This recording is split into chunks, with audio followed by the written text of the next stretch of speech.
സമയം അങ്ങനെ 7:17 കേട്ടോ. നല്ല വെയിലായിട്ട് തുടങ്ങിയിട്ടുണ്ട്. രാവിലെ തന്നെ ഞാൻ കുളിച്ചൊക്കെ റെഡിയായി, ഡ്രസ്സെല്ലാം മാറി, നമ്മുടെ ടെൻറ്റും കാര്യങ്ങളെല്ലാം പാക്ക് ചെയ്ത് വെച്ചു കേട്ടോ. നമ്മളിവിടെ നിന്ന് ഇറങ്ങാനായിട്ട് ഒരുങ്ങുകയാണ്. അങ്ങനെ 2 ദിവസത്തെ ഇവിടുത്തെ ഒരു ക്യാമ്പിങ് കഴിഞ്ഞിട്ട് നമ്മളിവിടെ നിന്ന് ഇറങ്ങാൻ തുടങ്ങുകയാണ്. കുറച്ച് കാര്യങ്ങളൊക്കെ ഉണ്ട്, ഞാൻ പറഞ്ഞുതരാം ഇവിടെ നിന്ന് ഇറങ്ങി കഴിയുമ്പോഴത്തേക്കും. ഏതായാലും അയ്യോട് നന്ദിയൊക്കെ ചൊല്ലിയിട്ട് നമുക്ക് ഇറങ്ങാം. നമ്മളെല്ലാം സെറ്റാക്കി. ഇനിയിപ്പോൾ ഇറങ്ങിയാൽ മതി. 7-7:30 അടുത്തായിട്ടുണ്ട്. ഇത് ഇനിയിപ്പോൾ നമുക്ക് ഇവിടേക്ക് ഒന്ന് പ്രാർത്ഥിച്ചിട്ട് വേണം ഇറങ്ങാനായിട്ട്. കാര്യം നമ്മൾ 2 ദിവസം ഇവിടെ സ്റ്റേ ചെയ്തല്ലേ, നമുക്ക് സമാധാനമായിട്ട് ഉറങ്ങാനൊക്കെ സാധിച്ചല്ലേ. അപ്പോൾ നമുക്ക് ഇവിടുന്ന് പോകുമ്പോഴത്തേക്കും അയ്യോട് നന്ദിയൊക്കെ പറഞ്ഞ് ചെറിയൊരു ദക്ഷിണ കൊടുത്തിട്ട് വേണം നമുക്ക് ഇവിടുന്ന് ഇറങ്ങാനായിട്ട് കേട്ടോ. അപ്പം ഇനിയിപ്പോൾ അതൊക്കെ ഉള്ളൂ. എല്ലാം പാക്ക് ചെയ്തെല്ലാം സെറ്റാക്കി വെച്ചിരിക്കുകയാണ്. അപ്പോൾ ഇതാണ് നമ്മൾ 2 ദിവസം ക്യാമ്പ് ചെയ്ത സ്പോട്ട് എന്ന് പറയുന്നത്. മാരിയമ്മൻ കോവിൽ, തിരുനെൽവേലിയിൽ നിന്ന് തൂത്തുക്കുടി പോകുന്ന റോഡാണ് ഇത്. ഹൈവേ ആണ്, ഹൈവേയുടെ സൈഡിൽ തന്നെയാണ് ഉള്ളത്. അപ്പം ഈ ഒരു ഹൈവേ എന്ന് പറഞ്ഞു കഴിഞ്ഞാൽ വലിയ ഹൈവേ ആണ്. അതായത് തൂത്തുക്കുടി തിരുച്ചെണ്ടൂരൊക്കെ പോകുന്ന, തിരുനെൽവേലിയിൽ നിന്നും അതുപോലെ തന്നെ തെങ്കാശിയിൽ നിന്നൊക്കെ പോകുന്ന ഒരു മെയിൻ ഹൈവേ ആണ്. രാത്രി 24 hours ഫുള്ള് ബസ് സർവീസും കാര്യങ്ങളൊക്കെ ഉള്ള ഒരു റോഡാണ് കേട്ടോ. അപ്പോൾ ഈ റോഡിനോട് ചേർന്നിട്ടാണ് ഈ ഒരു ക്ഷേത്രം ഉള്ളത്. ഇവിടെ ഒരു കഥയുണ്ട്, ഞാൻ പറഞ്ഞുതരാം. അതായത് വേറൊന്നുമല്ല, ഈ ഒരു 40 വർഷമായിട്ട് നടത്തുന്ന ഒരു മാരിയമ്മൻ കോവിലാണ്. സ്വന്തമായിട്ട് അയ്യയും പുള്ളിയുടെ മകനോടെയാണ് നടത്തുന്നത് കേട്ടോ. അപ്പം ഇതിനിപ്പോൾ പ്രശ്നം എന്താണെന്ന് വെച്ച് കഴിഞ്ഞാൽ, ഇത് കണ്ടില്ലേ, മണ്ണടിച്ചേക്കുന്നത് കണ്ടില്ലേ, ഈ മണ്ണടിച്ചിങ്ങനെ ഹൈറ്റ് പൊക്കിക്കുന്നുണ്ടോ, മതിൽ പോലെ. ഇത് കണ്ടോ, ഇവിടുന്ന് അങ്ങ് വരെ ഉണ്ട് മതിൽ പോലെ. നോക്കിയത് അങ്ങ് വരെ കാണാൻ പറ്റും കേട്ടോ. അപ്പോൾ ഈ ഒരു സ്ക്വയർ ടൈപ്പ് ഇതുണ്ട്, അങ്ങോട്ട് നോക്കി ചുറ്റും നോക്കിയാൽ നിങ്ങൾക്ക് കാണാൻ പറ്റും. കണ്ടോ, വെയിലായതുകൊണ്ടാണ് കറക്റ്റായിട്ട് കാണാത്തത്, എന്നാലും കാണാൻ പറ്റും. അപ്പം ആ ഒരു ഇങ്ങനെ മണ്ണടിച്ച് നോക്കി, ഈ ഒരു സൈഡിൽ നോക്കിയാണ്ടോ, കണ്ടോ, നമുക്കറിയാൻ പറ്റും നോക്കിയാൽ. അപ്പം ഈ ഒരു സൈഡ് ഫുള്ള് കംപ്ലീറ്റ് ഇത് അങ്ങ് കോർണർ വരെ അടിച്ചിട്ടുണ്ട്. അപ്പം അവിടെ വരെ എല്ലാം പണിയാക്കി നിർത്തിയിരിക്കുന്നത്. ഈ സൈഡ് നോക്കിയാൽ നിങ്ങൾക്ക് കാണാൻ പറ്റും. ഇതിൻ്റെ ഓപ്പോസിറ്റ് സൈഡാണ്. ഈ സൈഡ് ഫുള്ള് മണ്ണടിച്ച് മതിൽ പോലെ ആക്കിയിരിക്കണം. എന്തിനാണെന്ന് വെച്ച് കഴിഞ്ഞാൽ, ഇവിടെ ഒരു വലിയ കുളം പണിയാനായിട്ട് ഇവിടുത്തെ സർക്കാരിൻ്റെ ഒരു തീരുമാനമാണ് കേട്ടോ. അപ്പം ഇവിടെ വന്നപ്പോഴത്തേക്കും ഇവിടെ മാത്രം പണി അങ്ങ് പെൻഡിങ് ആയി. കാരണം എന്താണെന്ന് വെച്ച് കഴിഞ്ഞാൽ, ഈ മാരിയമ്മൻ കോവിൽ ഇവിടെ ഇരിക്കുന്നതുകൊണ്ട് ഇനി കുളം പണിത് വരുമ്പോഴത്തേക്കും ഈ കോവിൽ പോകും. അപ്പോൾ കോവിൽ പോകാതിരിക്കാനാണ് ഇവർ നോക്കുന്നത്. അപ്പോൾ അങ്ങനെ ഒരു സംഭവം, ഒരു സാഡ് സ്റ്റോറി ഇവിടെ ഉണ്ട് കേട്ടോ. അപ്പോൾ ഏതായാലും ഇനി നമ്മൾ വരുമ്പോഴത്തേക്കും മാരിയമ്മൻ കോവിൽ വലിയൊരു കോവിലായിട്ടിരിക്കട്ടെ.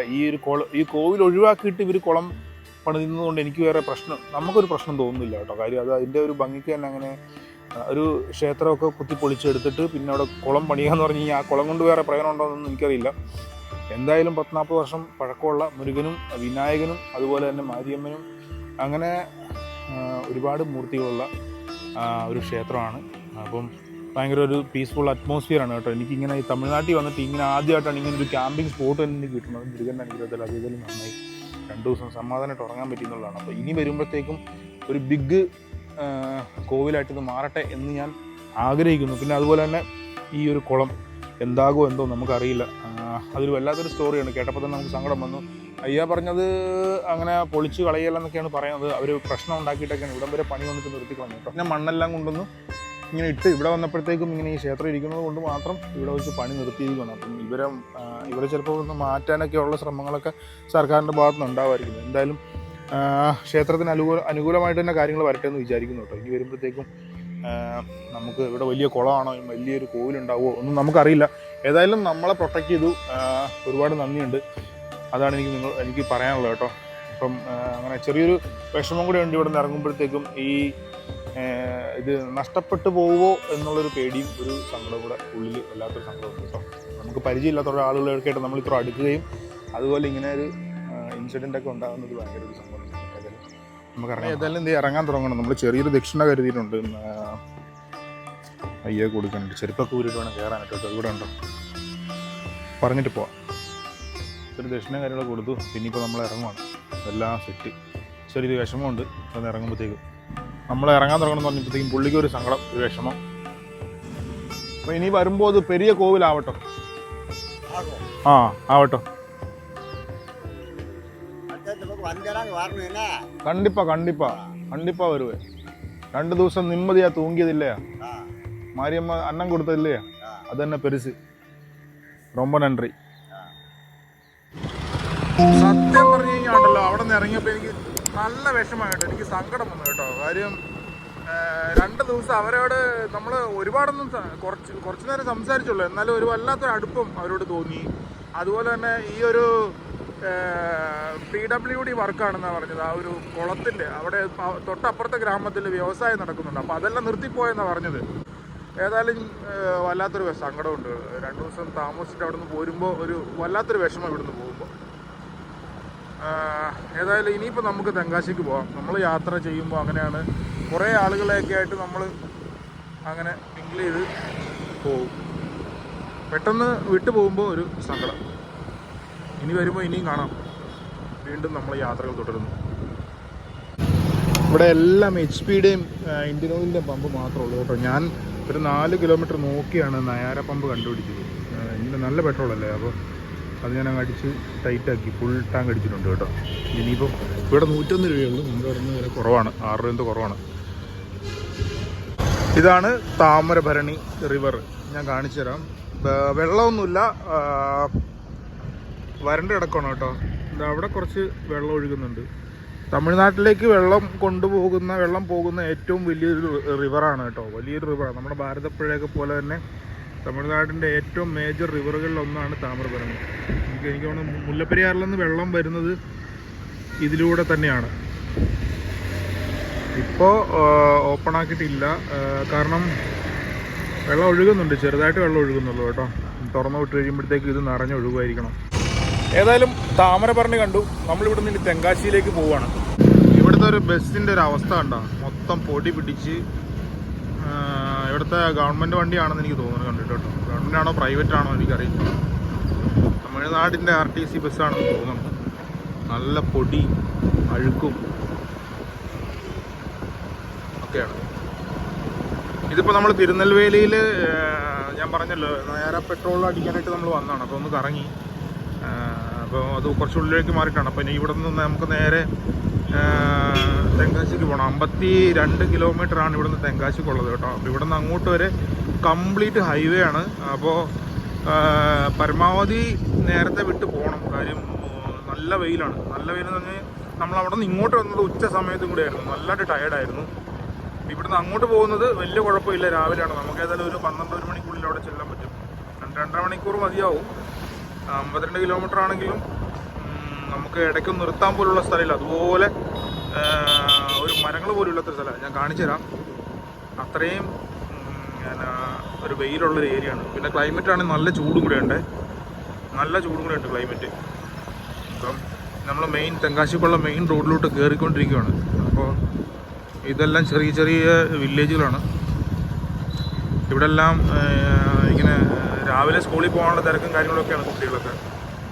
ഇവിടെ തിരുനെൽവേലിയിൽ തന്നെയാണ്, തിരുനെൽവേലി ടൗണിൽ തന്നെയാണ് നെല്ലയ്യപ്പാർ കോവിൽ എന്ന് പറയുന്ന ഒരു കോവിലുണ്ട്. ഭയങ്കര ഫേമസ് ആയിട്ടുള്ള ഒരു കോവിലാണ്. അതിനോട് ചേർന്ന് തന്നെ ഒരു കടയുണ്ട്, ഇരുട്ട് കട എന്നാണ് പേര്. നിങ്ങളെല്ലാം കേട്ടിട്ടുണ്ടാവുമായിരിക്കും. ഈ തിരുനെൽവേലി ഹൽവ വിൽക്കുന്ന കടയാണ്. രാത്രി മാത്രമാണ് ആ കട ഓപ്പൺ ആയിട്ടുള്ളത്. ഇരുട്ട് കട എന്ന് പറയുന്നത് അത് രാത്രി മാത്രമാണ് ഓപ്പൺ ആവുന്നത്. അപ്പോൾ അത് ഭയങ്കര ഫേമസ് ആയിട്ടുള്ളൊരു കടയാണ്. അതൊക്കെ ഇവിടെ അടുത്ത് തന്നെയാണ്. നമ്മൾ ആ ഒരു വില്ലേജിലൂടെ ഇങ്ങനെ കറങ്ങിക്കൊണ്ടിരിക്കുകയാണ് കേട്ടോ. ഇവിടെ നിന്ന് മെയിൻ റോഡ് കയറിയിട്ട് വേണം നമുക്ക് വിട്ട് പോകാനായിട്ട്. ഈ ഒരു ഭാഗം എല്ലാം റോഡ് നല്ല പൊട്ടിപ്പൊളിഞ്ഞൊക്കെ തന്നെ കിടക്കുകയാണ് കേട്ടോ. നമ്മൾ മെയിൻ റോഡിലോട്ട് കയറി കഴിഞ്ഞാൽ പിന്നെ കുഴപ്പമില്ല, പിന്നെ ഹൈവേ ആണ്, സ്ട്രെയിറ്റ് വിട്ട് പോകാം. ഒരു ഭാഗത്തെല്ലാം റോഡെല്ലാം പൊളിഞ്ഞ് കിടക്കുകയാണ്. തിരുനെൽവേലി ടൗണിൽ നിന്ന് തെങ്കാശിയിലേക്ക് പോകുന്ന മെയിൻ റോഡിലോട്ട് കിടക്കണം. ഇവിടുത്തെ ഡ്രൈവിംഗ് ഒക്കെ നല്ല റഷാണ്. നമുക്ക് സേഫ്റ്റി അത്ര, നമ്മുടെ സേഫ്റ്റി നോക്കിക്കോണം.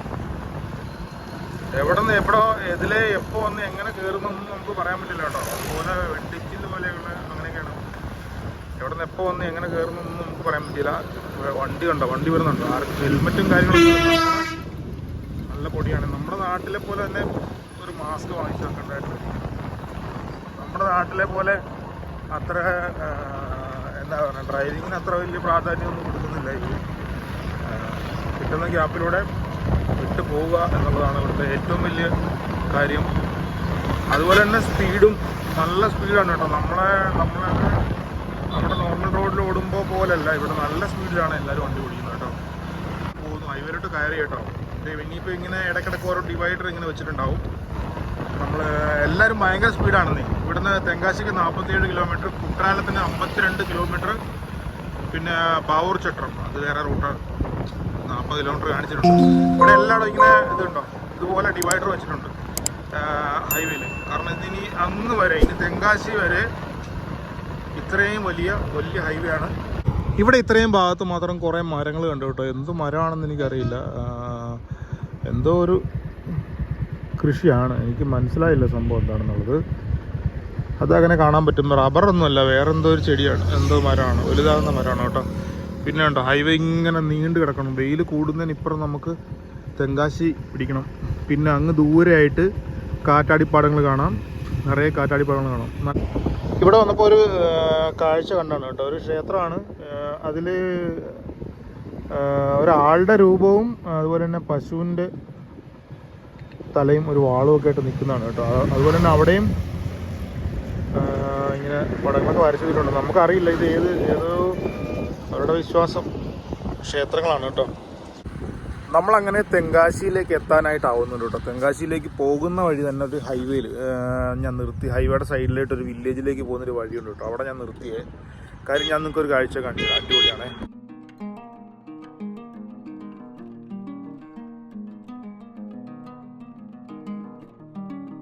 തിരുനെൽവേലിയിലെ ചൂടിൽ നിന്ന് തെങ്കാശിയിലേക്ക് വന്നപ്പോഴത്തേക്കും ക്ലൈമറ്റ് ആകെ മാറിയിട്ടുണ്ട്. അത്യാവശ്യം നല്ല തണുത്ത കാലാവസ്ഥയായിട്ടുണ്ട്. തെങ്കാശി എന്ന് പറയുന്നത് തന്നെ നമ്മളുടെ ഒരു പാലക്കാടിൻ്റെ മറ്റൊരു കോപ്പി വേർഷൻ എന്ന് വേണമെന്നുണ്ടെങ്കിൽ പറയാം. പാലക്കാട് പോലെ എന്ന് എടുത്തു പറയാനുള്ള കാരണം തന്നെ ഇതാണ്. പശ്ചിമഘട്ട മലനിരയ്ക്ക് താഴെയായിട്ടുള്ള പരന്ന പ്രദേശമായതുകൊണ്ട് തന്നെ കാണാനൊരു പ്രത്യേക ഭംഗിയും നല്ലൊരു പീസ്ഫുൾ അറ്റ്മോസ്ഫിയറും ഈ ഒരു ഭാഗത്തുണ്ട് കേട്ടോ. കേരളത്തിൻ്റെയും തമിഴ്നാടിൻ്റെയും അതിർത്തികൾ തമ്മിൽ പങ്കിടുന്ന ഒരു കോട്ട പോലെയാണ് ഈ ഒരു പശ്ചിമഘട്ട മലനിരകൾ സ്ഥിതി ചെയ്യുന്നത്. ഈ മലനിരകൾക്ക് താഴെയായിട്ടുള്ള പരന്ന പ്രദേശമാണ് ശരിക്കും തമിഴ്നാടിൻ്റെ ഗ്രാമപ്രദേശങ്ങളെന്ന് പറയുന്നത്. ഈ ഒരു ഭാഗം ഏറ്റവും കൂടുതൽ കൃഷിക്ക് അനുയോജ്യമായ മണ്ണും അതിനു പറ്റിയ സാഹചര്യവുമാണ്. അതുകൊണ്ട് തന്നെ ഇവിടെയുള്ള ആളുകൾ കൃഷിയുമായി ബന്ധപ്പെട്ട് തന്നെയാണ് അവരുടെ ജീവിതം പ്രധാനമായിട്ടും മുന്നോട്ട് പോകുന്നത് കേട്ടോ. നമ്മുടെ നാട്ടിലൊക്കെ കൃഷി എന്ന് പറയുമ്പോൾ കൂടുതലായിട്ടും പ്രായമുള്ള ആളുകളാണ് ഇതിലേക്കൊക്കെ ഇറങ്ങുന്നത് അല്ലേ. എന്നാൽ തമിഴ്നാട്ടിൽ ഞാൻ കണ്ട കാഴ്ചകൾ ഏറ്റവും കൂടുതൽ യങ്സ്റ്റേഴ്സാണ് കൃഷിയിലേക്ക് വരുന്നത്. എന്തുകൊണ്ടെന്നാൽ ഇവരുടെ ഭാഷയിൽ പറഞ്ഞാൽ വ്യവസായം എന്നാണ് ഇവർ കൃഷിക്ക് പറയുന്നത്.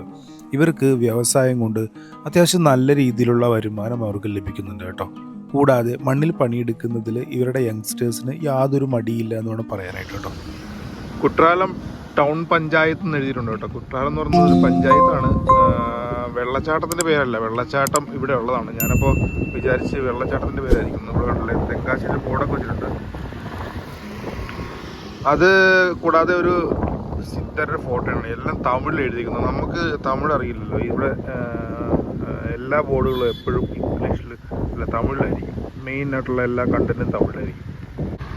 ഇവിടെ കൊടുത്തിട്ടുണ്ട് കേട്ടോ. Old Kutralam 7 kilometre, main falls 2 kilometre. കിടിലൻ ഒരു ജംഗ്ഷൻ കാണിച്ചു തരാം കേട്ടോ. എന്ത് രസമാണെന്ന് നോക്കി.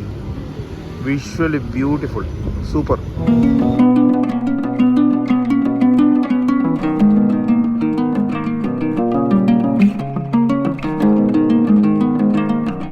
തെങ്കാശിയുടെ ഗ്രാമപ്രദേശങ്ങളുടെ സൗന്ദര്യം എടുത്തു പറയേണ്ട ഒന്ന് തന്നെയാണ്. നമ്മളുടെ കൊല്ലം പുനലൂരിൽ നിന്നും വളരെ ഈസി ആയിട്ട് തന്നെ നമുക്ക് തെങ്കാശിയിലേക്ക് എത്തിപ്പെടാൻ സാധിക്കുന്നുണ്ട്. കേരളത്തിൻ്റെ നാനാഭാഗത്തു നിന്നും വിവിധ സഞ്ചാരികൾ നമ്മുടെ ഈ ഒരു തെങ്കാശി കാണാനായിട്ട് ദിനം പ്രതി വരുന്നുണ്ട് കേട്ടോ. നമ്മളുടെ തൊട്ടടുത്ത് ഇത്രയും ഭംഗിയുള്ളൊരു സ്ഥലം ഉണ്ടായിട്ട് നമ്മൾ ഇതുവരെ പോയി കണ്ടില്ലെങ്കിൽ അതൊരു വലിയ നഷ്ടം തന്നെയല്ലേ. അപ്പോൾ അടുത്ത നിങ്ങളുടെ ട്രിപ്പിൽ എന്തായാലും തമിഴ്നാട്ടിലെ തെങ്കാശിയും അതിൻ്റെ ഗ്രാമഭംഗികളൊക്കെ ആസ്വദിക്കാൻ എന്തായാലും പോകണം കേട്ടോ. ഏതായാലും തിരുനെൽവേലിയിലെ മാരിയമ്മൻ കോവിലിൽ നിന്ന് രാവിലെ ടാറ്റ പറഞ്ഞിട്ട് ഞാൻ ഇറങ്ങുമ്പോൾ എൻ്റെ ഉള്ളിൽ ഒരു വേദനയോട് കൂടിയാണ് ഞാൻ അവിടെ നിന്ന് ഇറങ്ങുന്നത്. കാരണം ഇനി എന്തെങ്കിലും ഞാൻ തിരിച്ച് വരുമ്പോൾ ആ കോവിലവിടെ ഉണ്ടാകുമോ എന്നുള്ളൊരു ഡൗട്ട് എനിക്ക് ശരിക്കും ഉണ്ടായിരുന്നു കേട്ടോ. ചെറിയൊരു സങ്കടത്തോടു കൂടിയാണ് ശരിക്കും ഞാൻ അവിടെ നിന്ന് വണ്ടി ഓടിച്ച് പോകുന്നത്. എന്നാൽ തെങ്കാശിയിൽ വന്ന് ഈ ഗ്രാമഭംഗിയും ഇവിടുത്തെ വില്ലേജിൻ്റെ കാഴ്ചകളും എന്നെ വേറൊരു ലോകത്തേക്ക് കൊണ്ടെത്തിച്ചു എന്ന് വേണം പറയാനായിട്ട്. അപ്പോൾ യാത്രകൾ ശരിക്കും ഇങ്ങനെയാണ്. നമ്മൾ തുടങ്ങുന്നിടത്തുനിന്ന് അടുത്ത സ്ഥലത്തേക്ക് മാറുമ്പോൾ ആ ഒരു സ്ഥലത്തുള്ള വൈബും ആ ഒരു കാഴ്ചകളും നമ്മളെ വേറൊരു ലോകത്തേക്ക് കൊണ്ടുപോകും. അപ്പോൾ നിങ്ങളും യാത്രകൾ എൻജോയ് ചെയ്യുക, ആസ്വദിക്കുക. വീഡിയോ ഇഷ്ടമായി ലൈക്ക് ചെയ്യാനും കമൻറ്റ് ചെയ്യാനും ചാനൽ സബ്സ്ക്രൈബ് ചെയ്യാനും മറക്കരുത്. അടുത്ത വീഡിയോയിൽ കാണാം. ബൈ.